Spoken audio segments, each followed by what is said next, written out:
Now, the Iranian Revolutionary Guard that it has targeted Israel's Ben Gurion airport. They were going after the Iranian Revolutionary Guard.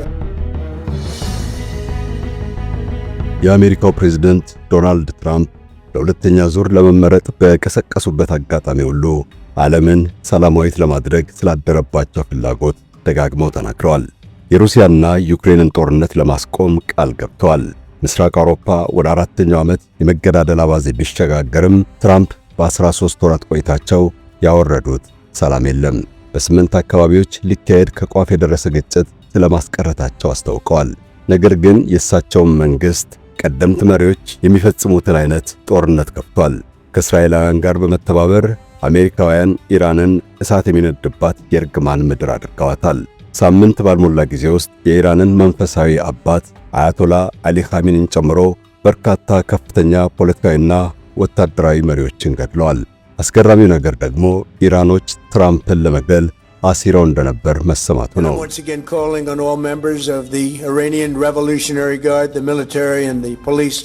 አሜሪካውያን ከ25 ዓመታት በፊት ነው የኢራንን የአያቶላዎች መንግሥት ለመውጋት የወሰኑት። ነገር ግን ቀድሞ መፍረስ የነበረባቸው መንግሥታት ትኩረት ስለተሰጣቸው እስከ ዛሬ ሰንብተዋል። በትራምፕ ቦታ የተመረጡት ሌላ መሪ ቢሆኑም ኖሮ ዘመቻው አይቀርም ነበር። ስለዚህም እንደ አንድ በቅብብል የሰነበተ ሥርዓት የፊተኛው ርዕሰ ብሔር የወጠነውን በተመቸ ሰዓት የኋለኛው ተረካቢ ከግብ ያደርሰዋል። አሜሪካ እንደ አውሮፓውያን አቆጣጠር በ2001 በአልቃይዳ ሽብር ከተናወጠች ወዲህ 7 መንግስታትን ለማፍረስ ምላ 6ቱን ተራ በተራ አቅምሳቸዋለች። አሁን የሰባተኛው ጊዜ ነው። ቬኔዙዌላን ከቁጥር ማስገባት የሚያስቸግር ይመስላል። ምክንያቱም ርዕሰ ብሔሩ ኒኮላስ ማዱሮ ተቀነሱ እንጂ የቬኔዙዌላ መንግስት በነበረበት ቀጥሏል። የአሜሪካ መንግስት ከእስራኤል ጋር በኢራን ላይ የከፈተው ጥቃት በአየርና በባህር ቀጥሏል። ቀጣዩ ግንባር ደግሞ የየብስ ጦርነት ነው። ጸሐፊው በትረ ሙሳ እንደሚጠቅሰው አሜሪካውያን የኢራንን መንግስት ለማፈራረስ ተማምለዋል። ነገር ግን ጠንካራ ስርዓት ስላለው በአየር ድብደባ ብቻ ሊናድ አይችልም። ለዚያ ነው እግረኛ ሰራዊት ማዝመት ያስፈለገው። በዚሁ አይነት ውጊያ ራሱ ኢራናውያን በቀላሉ የሚፈቱ መሆናቸው ያጠራጥራል። ከዚያ ባለፈ የውጭ አሸባሪ ቡድኖች ወደ ኢራን ተጠራርገው ሊሰባሰቡ ይችላሉ። የሳዳም ሁሴን መንግስት ሲወድቅ ኢራቅ በአሸባሪዎች በምን ያክል መጠን እንደተጥለቀለቀች አይዘነጋም። የቀድሞ ፕሬዝዳንት ጆርጅ ቡሽ ትንሹ ከመስከረም አንዱ የሽብር ጥቃት በኋላ የዲያብሎስ ጥርቅም ብለው ካወገዟቸው ሀገራት መካከል አንዷ ኢራን ነች። በዚህ ደረጃ እስከ ተፈረጀች ድረስ መወጋቷ እንደማይቀር ይታወቃል። የአሜሪካ መንግስት ኒውዮርክና ዋሽንግተንን ካንቀጠቀጠው የሽብር ጥቃት ወዲህ በርካታ ሀገራትን ወግቷል፣ ወሯል። በዚህ ተልእኮ የሞቱት ሰዎችና የተከሰከሰው ገንዘብ እልቆ መሳፍርት ነው። የአሁኑ የኢራንም ዘመቻ የሚያስከፍለው መስዋዕትነት ከፍተኛ እንደሚሆን ነው የሚጠበቀው። አብዱሰመድ መሐመድ ዝርዝሩን ላካፍላቸው።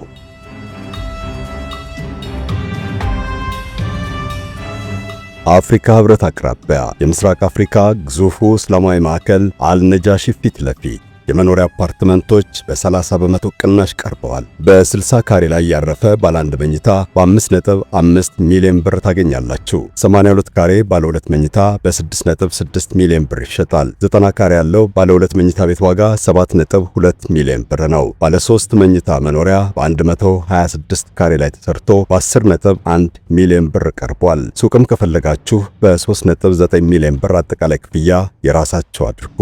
ቅድመ ክፍያው 900 ሺህ ብር ነው። ይህ ቅናሽ ለጥቂት ቀናት ብቻ ይቆያል። በ0944 20 1554 እና በ0937 17 80 53 ደውሉ። ቴምር ፕሮፐርቲስ። ፕሬዝዳንት ዶናልድ ትራምፕ አሜሪካ ከእንግዲህ በአውዳሚና ገንዘብ ፈጅ የውጭ ጦርነት እጇን እንደማታስገባ ሲምሉ ሲገዘቱ ተሰምቷል። ወደ ነጩ ቤተ መንግሥት በገቡ በወራት ውስጥ የኢራንን የኒውክሌር ጣቢያዎች ምሽግ ደርማሽ በሚባል ፈንጂ አስቀጥቅጠዋል። ሌላ 9 ወር ጠብቀው ደግሞ ጦራቸውን ከእስራኤላውያን ጋር በማሰለፍ አዲስ ውጊያ ከፍተዋል። ትራምፕ ልክ እንደቀደሙት የአሜሪካ መሪዎች ሁሉ የመንግስታቸውን ጥቅም በባህር ማዶ ለማስጠበቅ ኃይልን ነው አማራጭ ያደረጉት። ከ2001 የኒውዮርክና ዋሽንግተን ሽብር ወዲህ አሜሪካውያን በ3 ሀገራት ሙሉ ጦርነት አካሂደዋል። 10 ሀገራትን ደግሞ በቦምብ በሚሳኤልና በድሮን ደብድበዋል። ፕሬዝዳንት ጆርጅ ቡሽ ጸረ ሽብር ያሉትን ዘመቻ ሲያውጁ ነው የአሜሪካ የውጭ ጉዳይ ፖሊሲ የተቀየረው። ከአሜሪካ ጋር ያልተጣጣሙ ሀገራት ያለ ርህራሄ እሳት ዘንቦባቸዋል። የአሜሪካ ጦር ባካሄደው ቀጥተኛ ዘመቻ ሳቢያ በአፍጋኒስታን፣ ፓኪስታን፣ ኢራቅ፣ ሶሪያና የመን ወደ 1 ሚሊዮን የሚጠጉ ሰዎች አልቀዋል። ጦርነቱ ምግብና ሕክምና ያሳጣቸው ሰዎች በምን ያክል መጠን እንደተፈጁ ቤት ይቁጠረው። ከ20 ዓመታት በላይ የዘለቀው ዘመቻ አሜሪካ 5.8 ትሪሊዮን ዶላር እንድትከሰክስ ምክንያት ነው። ይህም ለሰራዊቱ፣ ለሀገር ውስጥ ደህንነት ጥበቃ፣ በጦርነት ለተሳተፉ ተዋጊዎች ሕክምናና ለወለድ የወጣ ነው። የቀድሞ ተብለው ለሚጠሩ ወታደሮች በቀጣዮቹ 3 ዓመታት ውስጥ የሚከፈል 2 ትሪሊዮን ዶላርም ተይዟል። የአሜሪካ ጦር አፍጋኒስታንና ኢራቅን ሲወር በአጭር ጊዜ መንግስታቱን መናድ ችሏል። የሁለቱ ሀገራት ህዝብም ቀን ወጣልን ብለው እስከ መቦረቅ ደርሰዋል። ነገር ግን ነጻነቱ ቢበዛ ከዋና ከተማ ስለማይሻገር አሸባሪዎች የሚፈለፈሉበት መደላደል ነው የተፈጠረው። ከካቡል መንበሩ የተፈነገለው ታሊባን በገጠራማው የአፍጋኒስታን ክፍል መሽጎ ከባድ ውጊያ ማካሄዱ አይዘነጋም። ለ20 ዓመታት ጫካ ለጫካ ሲንከራተት ቆይቶ አሜሪካውያን ከአፍጋኒስታን ሲወጡ ካቡልን ዳግም ተቆጣጥሯል። ኢራቅ ደግሞ ዳኢሽ በተባለው ጽንፈኛ ቡድን ተወጥራ ብዙ ጥፋት ደርሷል። ዳኢሽ ሰሜናዊ ኢራቅን መናኸሪያ አድርጎ ከፊል ሶሪያን እስከ መቆጣጠርም ደርሷል። ዛሬ የሶሪያን መሪነት ተረክቦ ከነ ዶናልድ ትራምፕ ጋር በአደባባይ የሚታየው አህመድ አልሻራህ ኢራቅ ውስጥ ከተፈለፈሉት አሸባሪዎች አንዱ ነበር። የአሜሪካ መንግስትም በጽኑ ሲያሳድደው ቆይቷል።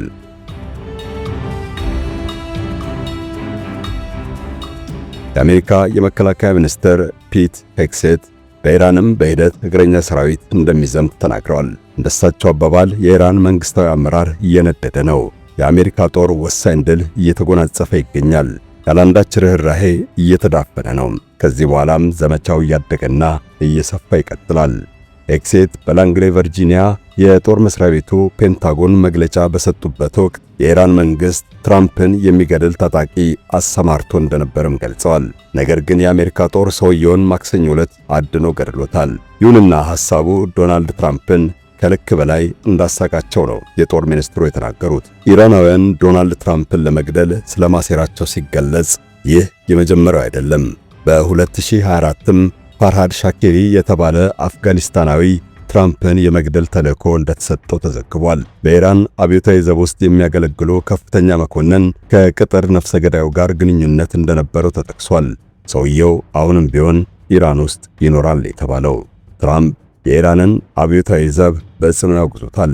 በተለይ ቁድስ የሚባለውን እጅግ ስልጡን የአብዮታዊ ዘብ ክፍል ይጠሉታል። ይህን ብርጌድ የሚመሩትን ጄኔራል ኡስማን ሱሊማኒን ባግዳድ ኢራቅ ውስጥ በአስደናቂ ተልዕኮ ማስገደላቸው ይታወሳል። ያን ተልዕኮ ለማሳካት አሜሪካውያንና እስራኤላውያን በጥምረት ነበር የሰሩት። የእሳቸው አለመኖር ኢራንን እንዳጋለጣት ይታመናል። አሜሪካ ለዘመናት ከአሮጌው ዓለምና አውሮፓ ተነጥላን የኖረችው። በተለይ መስራቾቿ አባቶች በሌሎች ሀገራት ጉዳይ መፈትፈቱን አይፈልጉትም ነበር።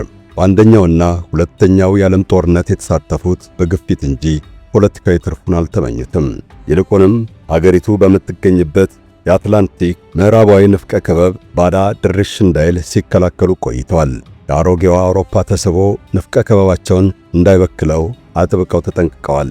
በሁለተኛው የዓለም ጦርነት ማግስት ግን በሁሉም የምድሪቱ ቀጠና ፖለቲካዊ፣ ወታደራዊና ኢኮኖሚያዊ ክፍተት ተፈጠረ። ከ400 ዓመታት በላይ ቅኝ ግዛት እያስፋፉ ዓለሚቱን የዘወሩት አገራት የኃያልነት መቅኔያቸው ፈሶ የውስጥ ችግራቸውን እንኳ የሚቆጣጠሩበት አቅም አጡ። ቅኝ ገዢዎቹ መንግስታት በዘረፋ የደነደነ ጉልበታቸው እየዋለ እያደር ክፍለ ዘመን በሞላ ጊዜ ውስጥ ሟሾ በጣት በሚቆጠሩ ዓመታት ወደ መቀመቅ ወረዱ። በምድሪቱ ራሷን ከመቻል አልፋ ለሌሎች ለመትረፍ ብቃቱ የነበራት አሜሪካ ብቻ ነች። የብሪታንያው ጠቅላይ ሚኒስትር ዊንስተን ቸርችል በኢራን አይፈለጉም መባላቸውን በበትር ሊያስተነፍሱ የሚችሉበትን ሀብት ለማግኘት ሲሉ ነው አሜሪካውያንን የተማጸኑት። በእርግጥ ጥያቄያቸው ከንቱ አልነበረም። የሁለቱ ሀገራት መንግስታት የኢራንን ነዳጅ ለመቆጣጠር ተስማሙ። ሴራውን ያስፈጸሙት ደግሞ በአሜሪካ ማዕከላዊ የስለላ ድርጅት CIA ነው። ይህ ድርጅት በሁለተኛው የዓለም ጦርነት ምክንያት የታየውን የሀገራት ስንጥቅ በመጠቀም የአሜሪካን መንግስት የበላይነት ለማንገስ ነው የተቋቋመው። CIA የአሜሪካ ርዕሰ ብሔር እንዲሁም የሕግ መወሰኛና መምሪያ አብያተ ምክር ስልጣን ከሚከታተለው ወሰን ባሻገር ነው የሚንቀሳቀሰው። ሦስቱ ቁልፍ የመንግስት ተቆጣጣሪ አካላት ምን ሰራህ ብለው አሳደው አይጠይቁትም።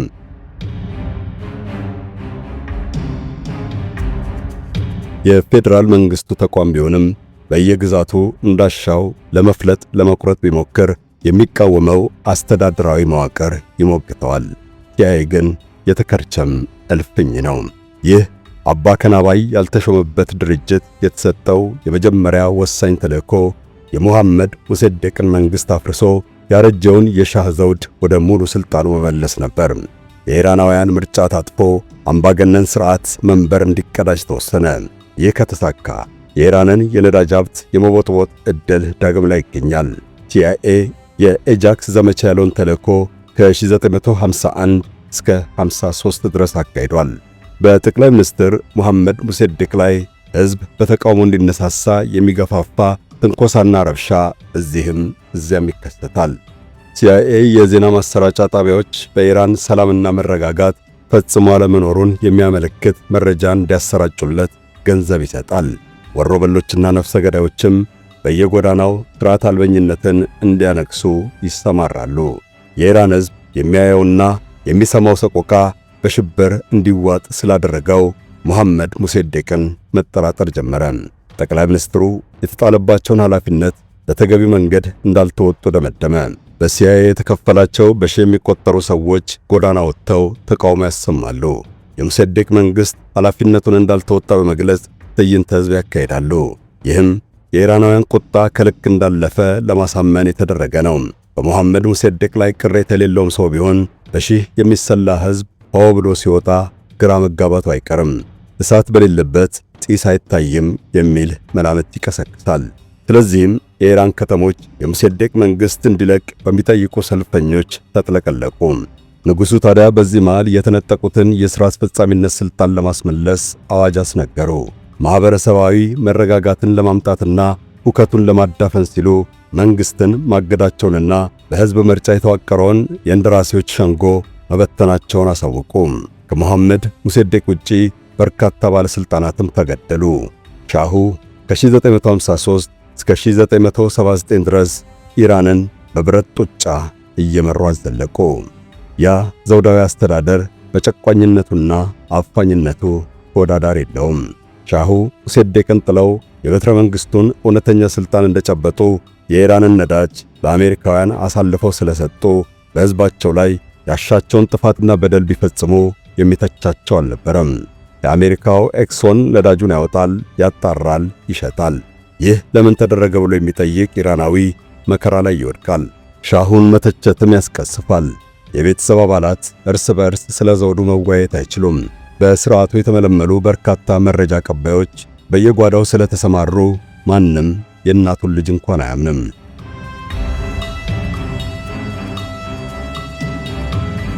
ሻህ መሐመድ ረዛ ፓህላቪን ነቀፉ የተባሉ ሰዎች ታፍነው ተወስደው የደረሱበት አልታወቀም። የአበራሽን ጠባሳ ያየ እንዴት በእሳት ይጫወታል?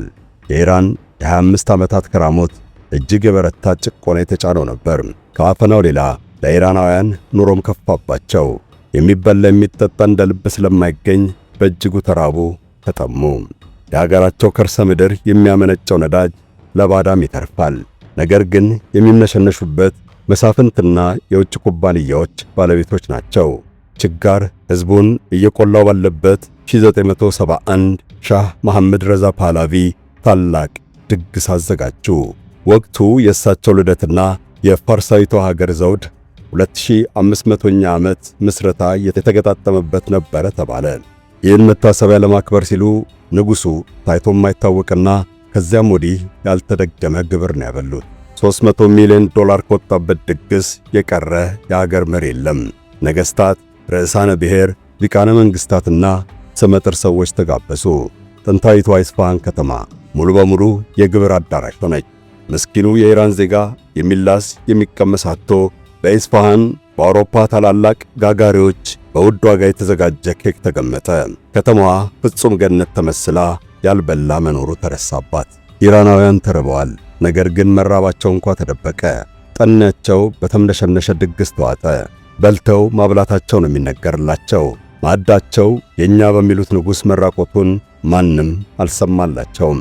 ይህን የተሰወረ ሐቅ ነው መንገዳቸው አድርገው አያቶላ አሊ ኹሜኒ አብዮት ያቀጣጠሉት። የኢራን የተፈጥሮ ሀብት የኢራናውያንን ችግር ሊያራግፍ እንደሚገባ ሰበኩ። ጥቂት መሳፍንትና የባህር ማዶ ሰዎች ብዝበዛ እንዲቆም ጥሪ ያቀረቡ። የነቀዘው የሻህ ሥርዓተ መንግሥት ተነቅሎ አዲስ ትውልድ ኢራንን እንዲረከብ ቀሰቀሱ። ያፍረጠረጡት እውነታ እያንዳንዱን ዜጋ የሚመለከት በመሆኑ ሰሚና ተከታይ አላጡም። እሳቸው የእምነት ሰባኪ ናቸው። ነገር ግን የሚያቀነቅኑት ሀገርን ከደም መጣጭ አገዛዝ ስለመታደግ ነው።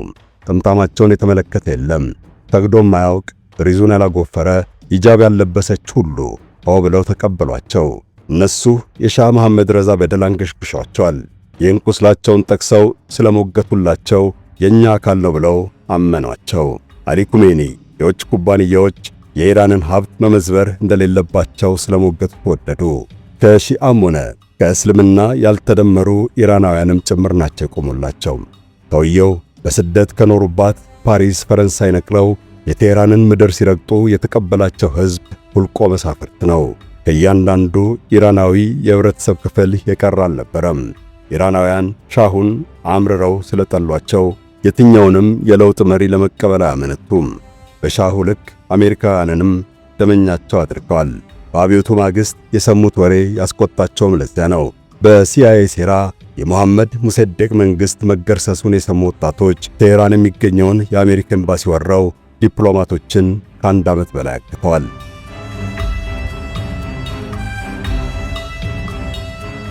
ኢራናውያን አብዮቱ ያመጣላቸው ለውጥ በሃይማኖት ተደባብሶ የነበረውን ጭቆና እንዲያስቀጥል አይደለም የፈለጉት። የተሻለ ተጠያቂነት ያለበትና የሚያገለግላቸው መንግስታዊ ሥርዓት ነው የተመኙት። ነገር ግን የተቀየረው ጉልቻው ነው። በተነቀለው ዘውድ ፈንታ እንደ ፈሪሳውያን ሃይማኖታዊ ካባ የተጎናጸፉ ጠቅላይ መሪዎች ተተኩ። የኢራን እስላማዊ አብዮት በሃይማኖት ተከልሎ ነው የሚገድለውም የሚጨቁነውም። የኢራን አያቶላዎች በደል ይፈጽሙና እምነቱ እንደሚያዝ ይሞግታሉ። የውጭ ታዛቢ ደግሞ የተሳሳተ ግንዛቤ ይዝና ሃይማኖትን ይተቻል። በኢራን የሚታየው ሁኔታ የተለየ ነው። ከየትኞቹም የእስልምና እምነት ተከታይ ሀገራት በበለጠ ኢራን ከፈጣሪ የተነጠሉ ዜጎች የሚኖሩባት ናት። አያቶላዎቹ እስልምናን ከማንገስ ይልቅ መጠቀሚያና ጭቆናን መሸፋፈኛን ያደረጉት። ታዲያ ይህ የበደል ጽዋ ዛሬ ሞልቶ ይሆን? በቅርቡ እስከ 30 ሺህ የሚደርሱ ኢራናውያን መንግስትን ተቃውመው አደባባይ በመውጣታቸው በጭካኔ ተፈጅተዋል። አሁንም ግን ጉርምርምታው ጨርሶ አልጠፋም። በዚህ ላይ ነው የአሜሪካውያንና የእስራኤላውያን የበቀል በትር ያረፈው። የኢራን እስላማዊት ጁምሃሪያ አንዱ ምሰሶ አሜሪካና እስራኤልን በጠላትነት በመፈረጅ ላይ ነው የተመሰረተው። ለግማሽ ክፍለ ዘመንም ጎራ የለየን ካሰላንትያ ሲለዋወጡ ነበር። ከሩብ ክፍለ ዘመን በፊት የአሜሪካ መንግስት ጸረ ሽብር ያለውን ዘመቻ ሲያውጅ ሊያፈርሳቸው ከዛተባቸው 7 ሀገራት አንዷ ኢራን ነች። 6ቱ በ24 ዓመታት ውስጥ ተንኮታኩተው የኢራን አያቶላዎች ብቻ ቀርተዋል። እነሆ ዛሬ ተራቸው የደረሰ መስሏል። በእርግጥ የጦርነት ፍጻሜ የሚታወቀው ሲያልቅ ብቻ ነው። የአሜሪካና እስራኤል መንግስታት በኢራን ላይ የከፈቱት ጦርነት ያልተገመተ ጣጣ ያስከትል ይሆናል። እስራኤላውያን ጥቃቱን ፍትሃዊ ገጽታ እንዲኖረው በማሰብ ሳይቀደሙ መቅደም የሚል ተቀጥላ ሰጥተውታል። ለትንኮሳ የተሰጠ ምላሽ ሳይሆን በምርጫ የተገባበት ጦርነት ነው። አጥቂዎቹ መንግስታት የሰሩት ስሌት አለ። የኢራን ኢኮኖሚ በዘመናት ማዕቀብ ክፉኛ ደቋል። የአያቶላዎቹ መንግስት በሰሞኑ ዓመፅ የተነሳ ከህዝብ ልብ ተፍቋል። ከወራት በፊት ለ12 ቀናት በተካሄደው ጦርነት የተደበደበው የመከላከያ አቅሙ ገና በቅጡ አላገገመም። የዚህን አይነቱን ነባራዊ ሁኔታ ተጠቅሞ የመጨረሻውን እርምጃ ለመውሰድ ታዲያ ጊዜው አሁን እንደሆነ አሜሪካውያንና እስራኤላውያን ደምድመዋል። የአሜሪካው ፕሬዝዳንት ዶናልድ ትራምፕና የእስራኤሉ ጠቅላይ ሚኒስትር ቤንያሚን ኔታንያሁ ኢራን ለየሀገሮቻቸው ጠላት መሆኗን ደጋግመው ገልጸዋል። ከነሱ በፊት የነበሩት መሪዎችም ቃላቸው ተመሳሳይ ነው። ይፋዊ ጦርነት ማወጁ የፖለቲከኞች ውሳኔ ነው። ውጊያ አንዴ ከተጀመረ ደግሞ ለመቆጣጠር ያስቸግራል። ለዚያም ነው የፖለቲካ መሪዎች የማያሻማ ግብ እንዲያስቀምጡ የሚገደዱት።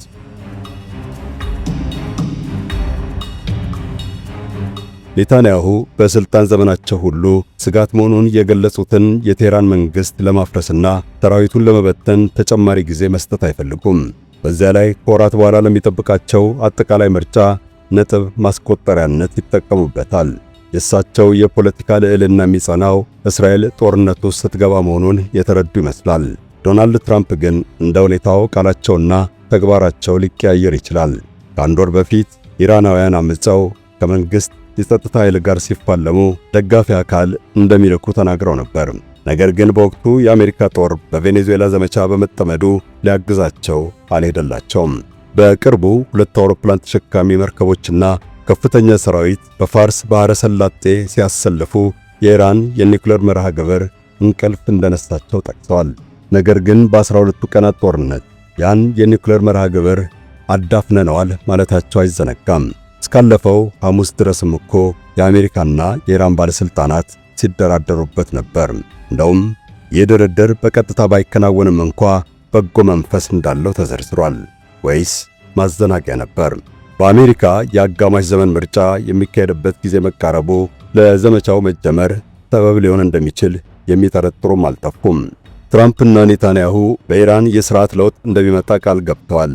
ኢራናውያን ነፃ ለመውጣት እንዲዘጋጁም አሳስበዋል። ይሁንና የኢራንን መንግሥት በአየር ድብደባ ብቻ ማንኮታኮት እንዴት ይቻላል? ሳዳም ሁሴን የተነቀሉት አሜሪካ መራሽ ምዕራባዊ ሰራዊት መላ ኢራቅን በመውረሩ ነው። የሊቢያው ሙአመር ጋዳፊ ጠንካራ የታጠቀ ተቃዋሚ ኃይል በሰሜን አትላንቲክ ጦር ቃል ኪዳን ድርጅት ኔቶ የአየር ጥቃት ድጋፍ ስላገኘ ነው የወደቁት። ኢራን ውስጥ ግን የተደራጀ ተቃዋሚ ኃይል የለም። እግረኛ ሰራዊትም በቀላሉ የሚደረምሳት አገር አይደለችም። መንፈሳዊ መሪ አያቶላ አሊ ካሜኒ የሚተኩበት አሰራር አለ። በጥቅም የተሳሰረ ውስብስብ የስልጣን ተዋረድ ተዘርግቷል። ለሕዝቡ ረብ ያለው ነገር ባይሰራም የአያቶላዎቹ አስተዳደር በዋዛ እጅ እንዳይሰጥ ሆኖ ተዋቅሯል። የመከላከያው አጥርም ከአስኳሉ እስከ ቅርፊቱ የተደራረበ ንብርብር አክናፍ አለው። ከላይ ያለው ቢላት የሚቀጥለው በተሻለ ጥንካሬ መፋለም አያቅተውም። የኢራን መንግሥት በፋርስ ባሕረ ሰላጤ ውስጥ የሚታዘዙት የታጠቁ ቡድኖችንም አደራጅቷል። ስለዚህ ይህ ጦርነት ኢራን ላይ ብቻ ይታጠራል ብሎ መጠበቅ የዋህነት ነው። በአሜሪካና እስራኤል ያብራሉ የተባሉ የባሕረ ሰላጤው ሀገራትም ሚሳኤል ይተኮስባቸው ይዟል። የተባበረችው አረብ ኤምሬት፣ ቃጣር፣ ኩዌትና ባህሬን የኢራን ሚሳኤል ሰለባ ናቸው። ወደ እስራኤልም ሚሳኤል ተወንጭፏል። የኢራናውያን ትግል ያልሞት ባይ ተጋዳይነት ስለሆነ አጥፍቶ መጥፋትን አማራጭ ሊያደርጉ ይችላሉ። መንፈሳዊ መሪ አሊ ካሜኒና በርካታ የኢራን ፖለቲካዊና ወታደራዊ መሪዎች መገደላቸው ደግሞ የአያቶላዎቹን መንግሥት ሁሉንም ይዞ ለመገንደስ ይገፋፋ ይሆናል። አበቃን። ፈጣሪ ሀገራችንንና ዓለማችንን ሰላም ያድርግልን። አሜን።